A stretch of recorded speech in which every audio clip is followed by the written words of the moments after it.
नाम नहीं आया।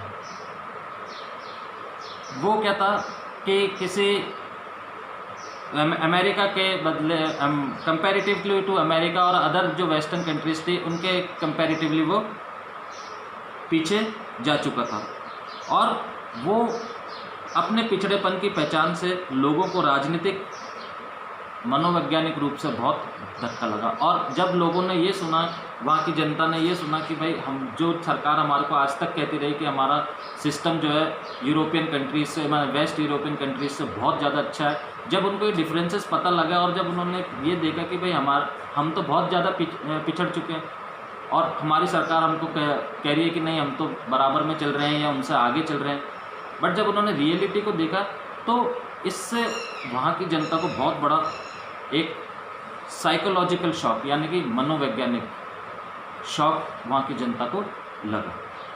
क्लियर। अब 5 सेंट्रल्स क्या हैं? 5 सेंट्रल्स एशियन रिपब्लिक, जो 5 देश जो सोवियत संघ के जो एशिया के अंदर थे, जो सोवियत संघ के साथ थे, उनको बोला गया है 5 सेंट्रल रिपब्लिक्स। क्लियर। अब यहाँ पे मैप भी है अपने पास, पता नहीं आपने निकाला या नहीं निकाला, बट मैं आपको बता देता हूँ।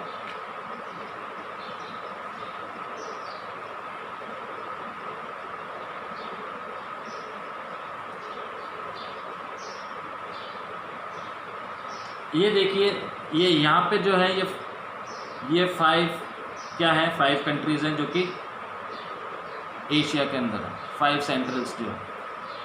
ये अब 1991 के बाद का मैप है, जिसमें अब ये अलग नेशंस हैं।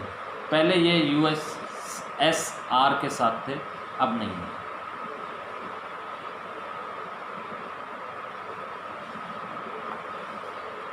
क्लियर। तो सब चीज़ मैप्स के थ्रू आप देख सकते हैं, मैप्स अपने को गिवन है, और अगर आपको क्लियरली मैप निकालना है तो आप उसमें से मैप्स को नेट से निकाल सकते हैं और देख सकते हैं।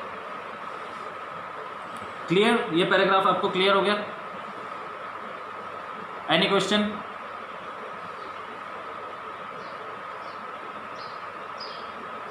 Then the Soviet Union had become stagnant in administrative and political sense as well. The Communist Party that had ruled the Soviet Union for over 70 years was not accountable to the people. Ordinary people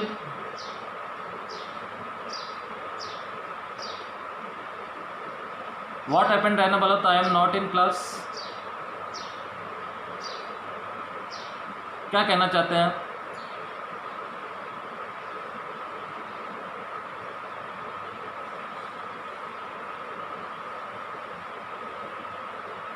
बेटा मैं आपको repeat कर दूंगा, ठीक है? आप अभी wait करिए, मैं अभी रिपीट कर दूंगा, पहले ये पैराग्राफ कंप्लीट कर लो, उसके बाद मैं रिपीट कर दूंगा। तो आप टाइम पे ज्वाइन करिए बेटा। So the Soviet Union had become stagnant in administrative and political sense as well. The Communist Party that had ruled the Soviet Union for over 70 years was not accountable to the people. Ordinary people were alienated by slow and shifting administration, rampant corruption, the inability of the system to correct mistakes. It has made the unwillingness to allow more openness in government and centralization of authority in a vast land. Worse still, the party bureaucrats gained more privileges than ordinary citizens. People did not identify with the system and with the rulers, and the government increasingly lost popular backing. Now, in this paragraph we see Soviet Sangh had become stagnant in administrative and political sense as well. Means Soviet Sangh प्रशासनिक means administrative and politically means राजनीतिक रूप से क्या हो चुका था, एक जगह पे वो रुक चुका था। कोई वहाँ पे ग्रोथ नहीं हो रही थी, कोई डेवलपमेंट नहीं हो रहे थे, तो बिल्कुल वो एक जगह स्टैग्नेंट हो गया था, रुक चुका था। The communist party that had ruled the Soviet Union for over 70 years was not accountable to the people। और जिस कम्युनिस्ट पार्टी ने सोवियत संघ पर 70 सालों तक रूल किया, यह पार्टी अब जनता के प्रति जवाबदेही नहीं रह गई थी। क्या जवाब दे जनता को कि हम आगे बढ़ रहे हैं, बट जनता को तो मालूम है हम कितने पीछे जा रहे हैं।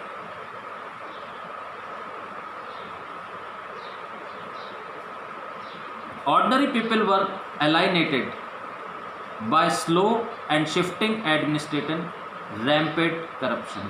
अब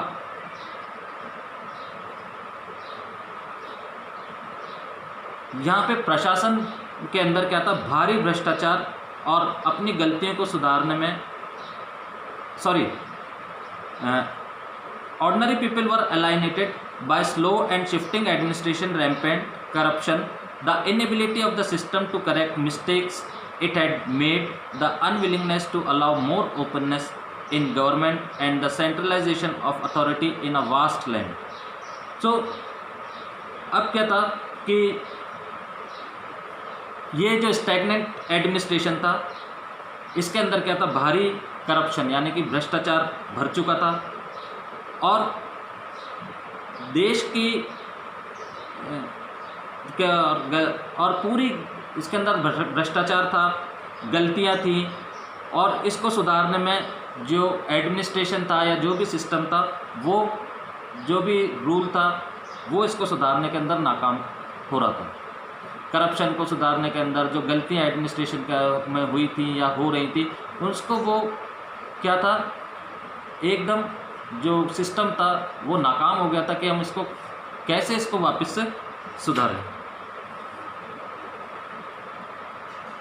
और दूसरी चीज़, देश इतना बड़ा था कि उसको केंद्रीकृत होना यानी कि एक सेंट्रलाइजेशन होना, इतने बड़े देश का विशालता के बावजूद सत्ता का केंद्रीकृत होना, इन सारी बातों के कारण आम जनता अलग थलग पड़ गई थी। और एक तो इतना बड़ा देश, इतने बड़े देश के अंदर एक सेंट्रलाइज्ड गवर्नमेंट, एक ही गवर्नमेंट जो कि सेंट्रलाइज्ड गवर्नमेंट है, उसके बाद करप्शन, उसके बाद मिस्टेक्स, ऐसी बहुत सारी चीज़ें हुई जिससे कि क्या थी, जनता क्या थी, वहाँ की जो जनता थी वो बिल्कुल अलग थलग पड़ गई। यानी कि अब क्या होने लगा, होना क्या लगा, इससे भी बुरी बात यह थी कि पार्टी के अधिकारियों को आम नागरिक से ज़्यादा विशेष अधिकार मिल गए।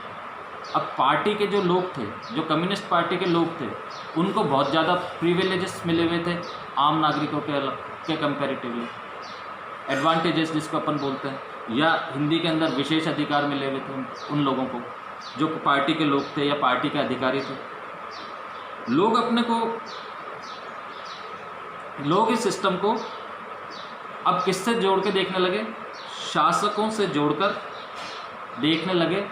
जैसे कि जो रूलर होता है, रूलर क्या, किंग जो होता है, मतलब अब इस शासन को इस तरह से देखने लगे कि भाई ये रूलर हैं और जो इनके अधिकारी हैं वो तो सब एंजॉय कर रहे हैं, उनके पास तो सब विशेष अधिकार मिले हुए उनको, और जो हम आम लोग हैं हमारे पास है, हमारे को कुछ भी नहीं मिला हुआ, हम क्या करें। और इसी तरह का धीरे धीरे सरकार का जनाधार खिसकता गया, यानी कि सरकार पर से लोगों का विश्वास धीरे धीरे क्या है, उठने लगा, और जो सरकार ने जो विश्वास जीत रखा था जनता का, सरकार उस विश्वास को खोने लगी। क्लियर? Any question? क्लियर हो गया?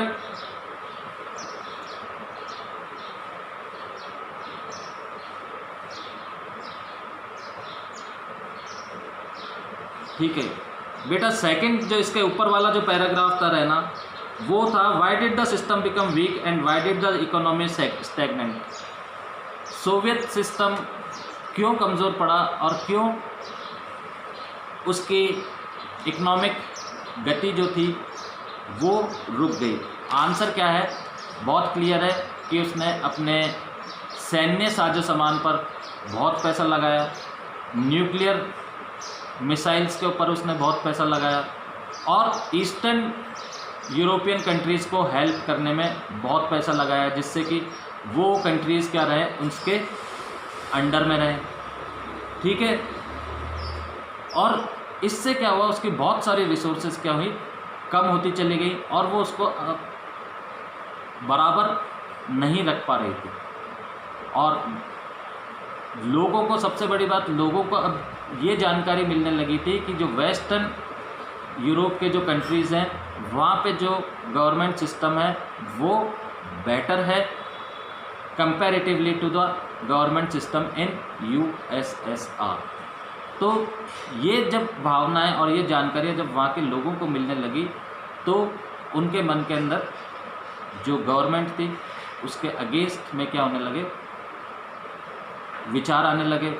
और ये गवर्नमेंट उनको सालों से बोलती आ रही थी कि हमारी गवर्नमेंट जो कम्युनिस्ट गवर्नमेंट है वो वेस्टर्न कंट्रीज से की गवर्नमेंट से, जो कैपिटलिज्म गवर्नमेंट है, डेमोक्रेटिक कैपिटलिज्म गवर्नमेंट है, उनसे बहुत अच्छी गवर्नमेंट है। बट जब लोगों को ये जानकारी मिली या ये जानकारी उनके सामने आई कि दूसरे देशों की गवर्नमेंट, जो वेस्टर्न यूरोप की कंट्रीज़ हैं, उनकी गवर्नमेंट बहुत अच्छा काम कर रही है, उनका सिस्टम भी बहुत अच्छा है, तो उनको इस बात को जानने के बाद उनको बहुत गहरा धक्का लगा। मीन्स उनको साइकोलॉजिकल शॉक उनको लगा, एक मानसिक शॉक उनको लगा कि हमारे से अभी तक क्या है, जैसे कि हमारे से अभी तक हमारे सिस्टम ने हमारे से अभी तक झूठ बोला कि हमारा सिस्टम अच्छा है। Got it? समझ में आ गया रहना? क्लियर? ओके।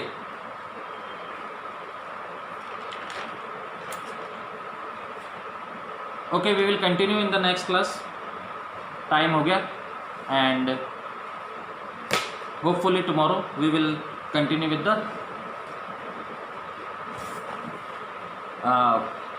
जो भी रिमेनिंग पार्ट है इस टॉपिक का, उसको कंटिन्यू करेंगे और हुआ तो नेक्स्ट टॉपिक पे भी अपन कंटिन्यू करेंगे। Okay, thank you and have a good day.